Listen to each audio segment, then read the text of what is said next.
Saudaraku, PSIM Jogja menumbangkan Persika Subang di lanjutan Liga 2 2024-2025 pekan ke-7. PSIM Yogyakarta Pesta setelah meraih kemenangan telak atas Persika Subang dalam laga yang berlangsung di Stadion Mandala Krida pada Sabtu 12 Oktober 2024 sore waktu Indonesia Barat. Hasil akhir PSIM versus Persika Subang berkesudahan dengan skor telak 5-0. PSIM Jogja telah mencetak 3 gol pada babak pertama ke gawang Persika Subang. Gol pertama PSIM Jogja dicetak Yuda Alkanza.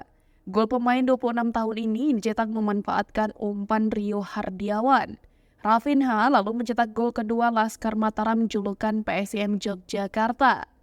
Pemain Brazil itu mampu mengeksekusi penalti untuk keunggulan PSIM Yogyakarta. 6 menit jelang peluit babak pertama berakhir, PSIM menambah keunggulan. Arya Geri berhasil mencetak gol pada menit ke-39. Skor 3-0 menutup keunggulan PSIM Jogja atas Persika Subang pada babak pertama. Pada babak kedua, PSIM Jogja menambah pundi-pundi gol ke gawang Persika Subang. Rafinha kembali mencatatkan namanya pada papan skor. Ia mencetak gol kedua atau brace pada menit ke-56. Pesta PSIM Yogyakarta ditutup dengan gol Syafa pada menit ke-78. Gol Syafa memanfaatkan umpan Abdul Manan. Hasil ini sekaligus memutus rangkaian 3 laga tak pernah menang PSIM Yogyakarta. Hasil itu membuat posisi tim asuhan Seto Nodiantoro melesat pada klasemen Liga 2 terbaru.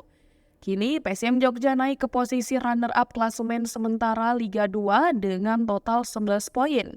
Kekalahan ini membuat Persika Subang semakin terpuruk. Mereka hanya mengemas 1 angka dengan 4 kekalahan beruntun. Persika Subang kini berada di dasar klasemen terbaru Grup B atau zona tengah Liga 2 2024-2025.